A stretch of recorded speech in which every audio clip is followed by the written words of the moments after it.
ఇక వార్తల్లోని వివరాలు. దేశంలో మోదీ పాలన ఎమర్జెన్సీని తలపిస్తోందని కాంగ్రెస్ వాదించడాన్ని బీజేపీ తప్పుపడుతోందని బీజేపీ జాతీయ అధికార ప్రతినిధి లోక్సభ సభ్యురాలు అపరాజిత సారంగి ధ్వజమెత్తారు. దేశాన్ని చీకట్లోకి నెట్టివేసి ఎమర్జెన్సీ విధించి 50 సంవత్సరాలు పూర్తయిన సందర్భంగా తిరుపతిలో బీజేపీ ఆధ్వర్యంలో జరిగిన మేధావుల సదస్సుకు ముఖ్య అతిథిగా పార్లమెంటు సభ్యురాలు కేరళ బీజేపీ కో ఇన్ఛార్జ్ అపరాజిత సారంగి హాజరై ప్రసంగించారు. భారతదేశంలో 1975-77 మధ్యకాలంలో 21 నెలల పాటు రాజ్యాంగ ఉల్లంఘన జరిగిందని ఆరోపించారు.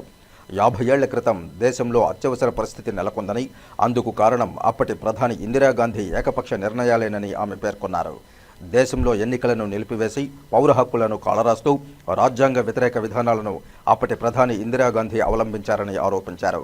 ఎమర్జెన్సీలో రాజకీయ ప్రత్యర్థులైన జయప్రకాష్ నారాయణ లాంటి ఆదర్శవంతమైన నాయకులను సైతం జైల్లో పెట్టించారని గుర్తు చేశారు. పత్రికలపై నిషేధాజ్ఞలు విధించారని చెప్పుకొచ్చారు. ప్రస్తుతం మోడీ విధానాల వల్ల ప్రపంచంలోనే అతిపెద్ద ప్రజాస్వామ్య దేశంగా భారత్ వెలుగొందుతూ గ్లోబల్ ఎకానమీలో 4వ స్థానంలో నిలిచిందని తెలిపారు. కాంగ్రెస్ పార్టీ హయాంలో 13వ స్థానంలో ఉన్న ఎకానమీ నేడు 4వ స్థానానికి చేరిందని, కేంద్రంలోని మోదీ ప్రభుత్వ పారదర్శక విధానం వల్ల దేశం అభివృద్ధి బాటలో పయనిస్తోందని పేర్కొన్నారు.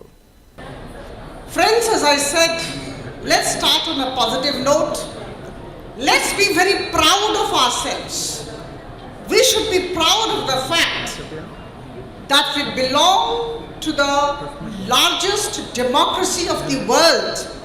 India is the mother of democracies, and we must be very proud of that fact. In all these 75 years after independence, post 1947, we all have worked together very hard, and in the last 10-11 years of Prime Minister Modi's government, we have achieved hugely in various sectors. I am delighted to remind you that we are the 4th largest economy in the world at the moment. We just surpassed Japan, and very shortly, in the next 2.5 to 3 years, we will be surpassing Germany and becoming the 3rd largest economy of the world. We are the fastest growing major economy of the world. We should all be very proud of this fact. Friends, our growth rate is 6.4%, which is quite high if we compare this growth rate with many of the neighboring countries. We have a huge population, as you know, 1.4 billion, 140 crore. The best part is that this is a young population. The median age is 29 years. We have a foreign exchange reserves of $690 billion, and our retail inflation is coming down with every passing day. It is just 3.16% now. This means we are a good destination for the global capital. In every sector, we are growing by leaps and bounds. We are progressing by leaps and bounds. That's the beauty of India. Friends,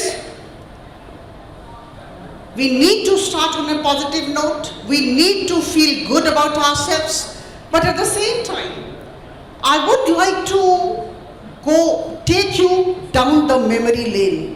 I would like you to go back to 1975, and I have come here to talk to you about the darkest chapter of post-independence history of India. I have come here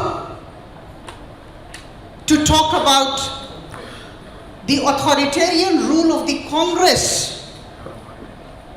in those 21 months, the period of emergency from 25th June 1975 to 21st March 1977, when the democratic processes had been stifled and when there were violations of human rights. I have come here to you to address you and to talk to you about the Congress party not only stifling our voices, not only curtailing the rights of the press, not only bringing down the judiciary's powers, but all the while trying to grab power and care for the chair and not about the fundamental rights of the people of the country. This is the reason we are here. I will remind you, please go down the memory lane. At that point of time, many of these girls and boys might not have been born. And I told you earlier that it is the median age of our country is just 29 years. So maybe many of you sitting in the hall may not be aware of what happened in 1975, and that's why I'm here. I'm here to remind you about the lessons of the history from which we need to learn a lot. And we need to tell ourselves that we will not do what we did, what the Congress government did at that point of time. We should not repeat what they did, and that is why we are here. Friends, in the midnight of June 25, 1975, the then Prime Minister Indira Gandhi prepared a rough note on a white paper. It did not contain letterhead. It was not her letterhead. It was not her official paper. She went to the then President Fakhruddin Ali Ahmad Sahab and took his orders on that plain white paper, which was not her letterhead, about the emergency that she wanted to clamp on the country. She clamped emergency. Thereafter, after taking the orders of the president, the then president, on a plain white paper.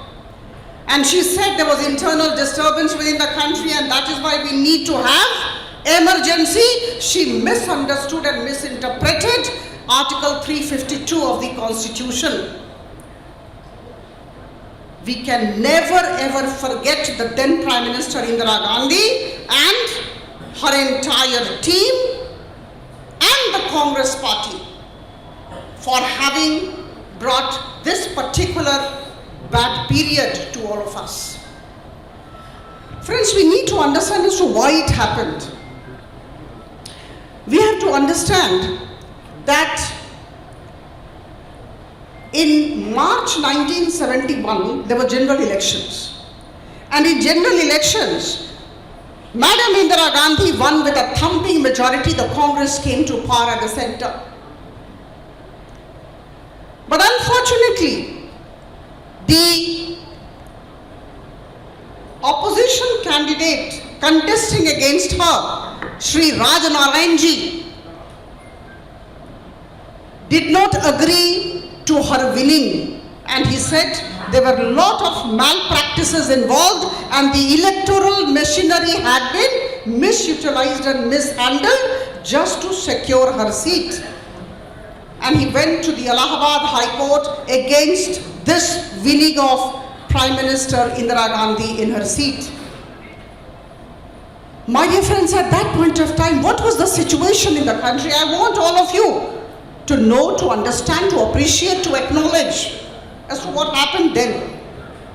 The situation in the country was extremely negative. There was an economic downturn. There was economic distress. There was a lot of poverty around. And at that point of time, the inflation was high and the food crisis was very much everywhere. And naturally, when this situation would be there, there would be a lot of public discontentment all over the country. The Navnirman movement, if you read about, was very much there in especially Bihar and Gujarat under the students' leadership. In 1974, she brought about the president's rule in Gujarat. But my dear friends, that president's rule in Gujarat in 1974 was just a trailer to the film which actually took place on June 25, 1975, when emergency was imposed on the country by Indira Gandhi and her team. And I don't think the entire country will ever forgive and forget this particular misdeed.